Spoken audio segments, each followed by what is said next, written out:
antara kelompok FPI dan umat Islam dengan kelompok gerakan Jaga Indonesia, GJI ya. Nah, memang kan ini sekarang Indonesia ini ketika 6 bulan ini pemerintah Jokowi tidak mampu melakukan sebuah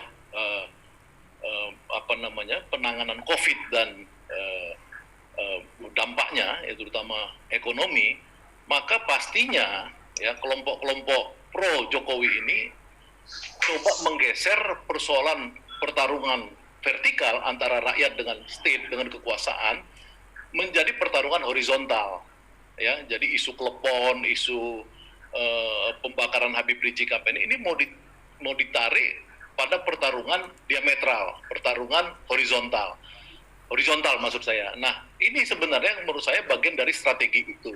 Ya, kalau misalkan mereka berhasil, maka orang melupakan ya persoalan besar bangsa ini yang udah mau runtuh, yang sering saya bilang ini karena rejim ini sudah gagal ya.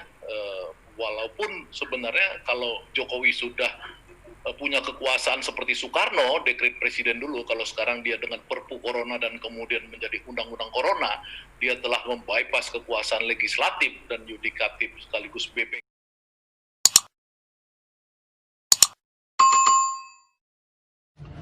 Perusakan gambar HRS disebut bagian untuk tutupi isu kegagalan Jokowi. Aktivis senior yang merupakan pengamat politik Syahganda Nainggolan menyebut pembakaran poster Imam Besar Front Pembela Islam Habib Rizik Syihab oleh kelompok aksi Gerakan Jaga Indonesia yang viral di jagat media sosial dinilai sebagai upaya pembelokan isu. Kata dia, hal ini dilakukan lantaran Presiden Joko Widodo telah gagal menangani pandemi virus corona baru, termasuk dampak ekonomi yang langsung dirasakan rakyat kecil.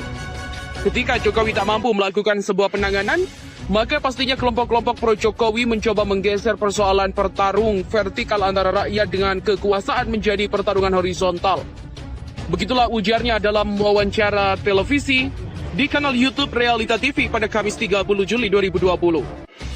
Oleh karenanya, menurut Direktur Sabang Merauke Institut tersebut, aksi di depan gedung DPR oleh GJI yang hanya berjumlah segelintir orang merupakan bagian dari strategi pengalihan opini publik. Menurutnya, Jokowi telah gagal memimpin negeri ini selama 2 periode. Hal itu agar isu tersebut tidak kian ramai di publik, maka ada upaya pihak tertentu untuk menggeser menjadi konflik sosial antara pendukung Jokowi dengan pendukung anti-Jokowi. Salah satu simbol sentralnya adalah Habib Rizik Syihab. Adu domba, fitnah, pemutarbalikan fakta, dan memusuhi agama baik ajaran atau ulama adalah gaya PKI dan kadar komunis dalam menjalankan misi melalui apa yang disebut dengan agitasi dan propaganda. Kasus RUHIP hingga BPIP dan pembakaran baliho Habib Rizik Syihab adalah aktualisasi misi di saat Kiwari. Hura-hura ala Gerwani ikut mewarnai berbagai aksi. Dulu Mas Yumi, HMI, dan ulama menjadi sasaran dari propaganda PKI sebagai batu loncatan penting untuk konsolidasi diri menuju angkatan kelima. Dan kini, hantu-hantu itu dibuat kembali oleh Neo PKI dan kader-kader komunis. Isu radikalisme, kaum intoleran, khilafah, dan HRS adalah musuh buatan untuk konsolidasi kekuatan kaum kiri baru. Di tengah krisis ekonomi dan kesehatan, bangsa Indonesia dibuat gerah oleh pertumbuhan gerakan komunisme yang lebih masif dan ada upaya untuk bangkit. Presiden Jokowi yang diam saja bahkan cenderung menafikan kondisi yang menggelisahkan ini mengingatkan kita pada Soekarno yang berpalogi tentang pentingnya keberadaan dan pertumbuhan PKI. Pidato subur-suburlah PKI menjadi angin segar bagi PKI untuk kelak menjadi kudeta. Peran dan posisi Soekarno yang hingga kini masih misterius dalam peristiwa G30 SPKI tak boleh diulang oleh Presiden Jokowi. Umat Islam dituntut peningkatan kewaspadaan dan kesiapsiagaan dalam menghadapi perubahan politik yang mungkin lebih cepat dari yang diperkirakan. Keberadaan Neo PKI dan komunisme bukan kekuatan yang harus dipandang kecil, diremehkan, atau ditertawakan. Menjadi berbahaya di tengah rezim yang lemah tingkat kepedulian dan permisif pada pergerakannya. Umat Islam ternyata harus berjuang sendiri, sementara institusi kenegaraan bungkam bahkan terkesan protektif. Tak ada sinyal atau peringatan untuk mewaspadainya. Presiden Jokowi juga belum sekalipun berpidato yang menyinggung soal Neo PKI dan bahaya komunisme. Bahkan dia nyaman-nyaman saja bergaul dengan mbahnya komunis, yaitu negara Cina. Walaupun dengan daya dukung politik yang kecil, umat Islam akan tetap menjadi garda terdepan dalam melawan bangkitnya Neo PKI dan komunisme. Bersama dengan elemen masyarakat anti komunis lainnya dipastikan siap bergerak untuk melawan dan membasmi musuh agama, bangsa, dan juga negara. Pemerintah pun seharusnya juga alert terhadap penyusup mahir Neo PKI dan komunis. Para penyamar ideologi musang berbulu ayam, pendusta kebenaran, kejujuran, dan keadilan. Umat dan elemen anti-komunis telah meniup peluit untuk berjalan di rel perlawanan.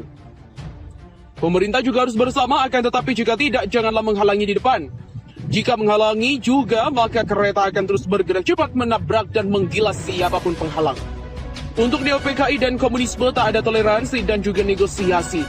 Militansi adalah spirit nurani, sebagaimana bisa ketika melawan penjajah berlaku prinsip hidup atau mati, kill or to be killed. Hidup mulia atau mati syahid. Umat tak pernah gentar atau mundur berjuang dan berkorban adalah ibadah. Mencari ridho. Tak ada hujan, tak ada angin. Sekelompok kaum Neo PKI menggelar aksi di depan gedung DPR MPR Jalan Gatot Subroto, Jakarta Selatan, Senin 27 Juli. Segelintir masa itu adalah masa yang selama ini dikenal sebagai pendukung keras Jokowi Ahok, penentang Gubernur Anies Baswedan, dan kelompok yang sok-sokan berteriak Pancasila dan NKRI, padahal mereka adalah Neo PKI. Sosok pemimpinnya adalah Budi Jarot, Ketua Umum Gerakan Jaga Indonesia. Mereka adalah Neo PKI, sosok pemimpinnya adalah Budi Jarot, karena Neo PKI sudah dipastikan bila mereka anti ormas Islam, anti FPI, anti HTI, anti HRS, dan tentu saja anti khilafah, salah satu ajaran Islam. Baik laki-laki maupun perempuan anggota gerakan itu lisannya tentu tak beradab, mirip Gerwani di era 60-an. Seperti yang mereka lakukan pada Senin kemarin di pagar utama gedung DPR MPR, mereka memasang sebuah banner panjang merah putih dan tulisannya, "Saatnya rakyat melawan khilafah, kawal Pancasila dan NKRI." Lalu mereka meluapkan kebencian dan kemarahan terhadap kelompok Islam dengan menurunkan banner besar bergambar Habib Rizik Syihab yang mereka buat sendiri lalu hendak mereka bakar. Banner itu mereka siram dengan bensin lalu disulut dengan korek. Api pun membakar, tetapi hanya membakar bensinnya saja, tidak sampai membakar banner. Banner bergambar HRS sama sekali tidak terbakar. Lalu ada seorang perempuan dengan lantang dan tak beradab mengatakan, Rizik Syihab adalah tukang jualan minyak wangi yang mengaku Habib, maka harus dibumi hanguskan. Ketika dia berani berada di NKRI, kita siapkan kain kafan dan peti mati untuk dia. 27 Juli 2020 adalah tonggak perlawanan kita terhadap khilafah. Hancurkan khilafah, lawan khilafah. Begitulah kata perempuan itu seperti orang mengigau.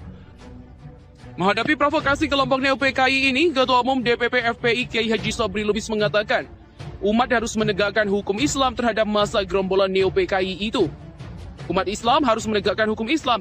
Jika berhadapan umat Islam, resiko yang dihadapi gerombolan PKI itu. Polisi silahkan memproses hukum, masyarakat mempunyai hukum adat, dan umat Islam memiliki hukum Allah. Begitulah kata Kiai Sobri Lubis.